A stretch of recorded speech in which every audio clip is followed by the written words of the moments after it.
wanabodaboda waliokuwa na hasira nyingi waliweza kuwashika wezi watatu ambao wanashukiwa kuwa walikuwa wakiwa wenzao.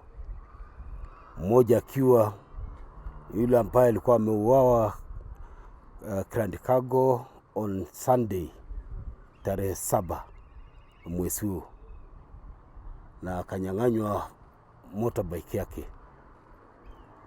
So walitaka waliwapiga wakawaweka wakataka kuwa lynch, lakini polisi tulipopata ripoti tuliweza kurespondi haraka na tukawaokoa wale watatu, wakakimbizwa hospitalini. Lakini wanabodaboda wakaongezeka idadi yao.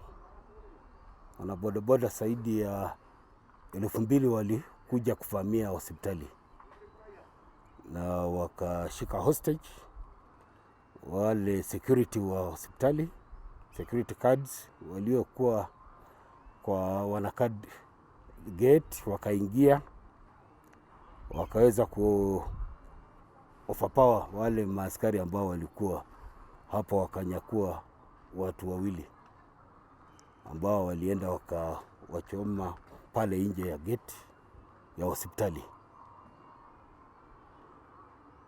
Polisi waliweza kutumia marisasi kuskea, kuzuia unyakuzi wa wale watu 2, lakini ilikuwa ni vigumu. Wao waliweza kunyakuliwa na wakamalizwa hivyo. Ni kuambia wananchi ya kwamba kuchukulia sheria ya mkononi si vizuri. Maanake ukijua kuna mwizi, ni vizuri uende uripoti kwa polisi na ushahidi utolewe ili mtu afikishwe kotini, lakini si kuchukulia sheria mkononi na kutekeleza mauaji. Na pia kwa wale ambao ni wa njia ya wizi, pia ni kuambia ya kwamba siku zao zimehesabiwa,